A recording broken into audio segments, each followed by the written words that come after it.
Minutes to ask questions.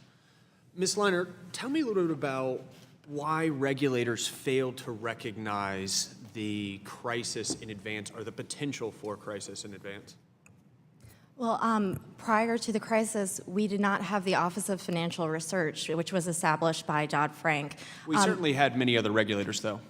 We did, but we didn't have a way for them to communicate with each other because the FSOC wasn't in place. So they knew about it individually and failed to communicate with each other about it?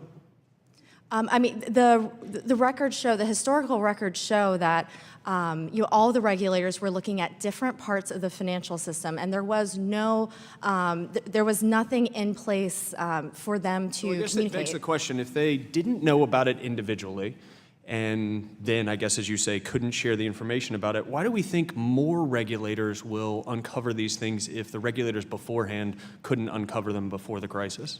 Just to clarify, I think that the regulators in their spheres of the financial sector were aware of some of the issues that were bubbling up. It was the interconnectedness that really So so it's not a matter that you're in favor of the more regulation that Dodd-Frank has put on it. You just want to make sure that those regulators are better connected?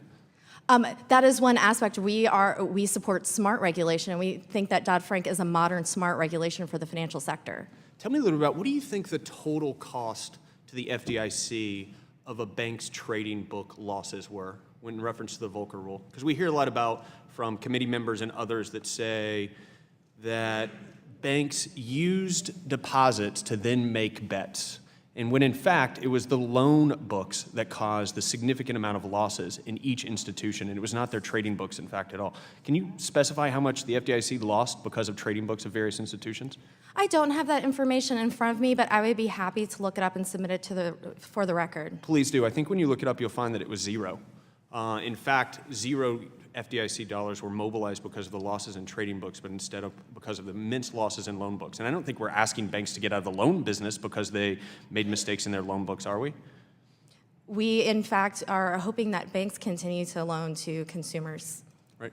Ms. Edelman, earlier today you talked about how the inability of certain people with lower credit scores or who don't meet certain requirements are incapable of getting loans. Could you expand upon that a little bit? Sure. Right now, the average credit score for a loan that's purchased by Fannie Mae or Freddie Mac is about 740, which is significantly lower than the national average, which is just under 700. Right. Can you help me understand how the Dodd-Frank bill addressed that concern and enabled and empowered more individuals of moderate means to get loans? So the GSEs have made a decision to price to price credit in this way. It doesn't have anything to do with Dodd-Frank. Got it. So when I think about getting credit out to small businesses and I think about getting credit out to individuals of moderate means, right, I would want to ensure that there was a lower spread between those that have higher credit scores and lower credit scores, right? I think Correct. That's what you were pushing for before. And how do we do that? So I think that is largely within the authority of the Federal Housing Finance Agency and the GSEs themselves. So I think that's a conversation to have with them. They have set the pricing. So the answer is more government price controls, not getting more capital into the market so that we can get individuals loans that they need in order to service their business. Currently, the only reason we have private capital that we have liquidity in the mortgage market is because Fannie Mae and Freddie Mac. Yeah, a problem that Republicans on this committee are definitely trying to solve to ensure that we get private capital back into the markets.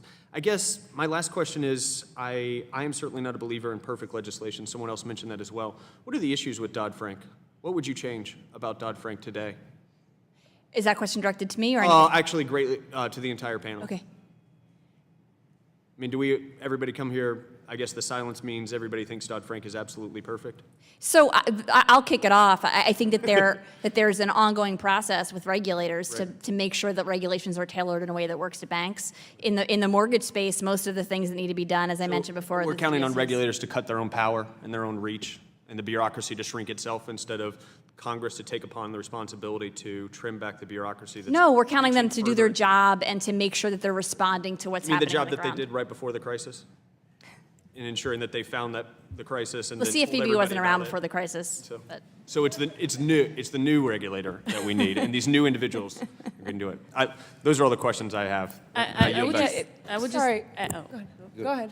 I was going to say, I would just add that it's about preventing a regulatory patchwork, one of which we've seen before, and the pitfalls of having such. I think the CFPB in its current form, as independently as it is currently in its current being, allows for it to have the enforcement that it needs, the leverage that it needs to take on the actors that We can definitely agree that the regulatory patchwork has been a serious problem for the financial sector and certainly held back the amount of economic growth that we can have. I've heard time and time again from witnesses that because loan amounts are up or because economic growth is not zero, then suddenly that is a testament to Dodd-Frank adding economic growth, when in fact the counterfactual isn't zero economic growth, but should be the economic growth we thought would occur, especially coming out of such a deep recession. I thank all the witnesses for their time.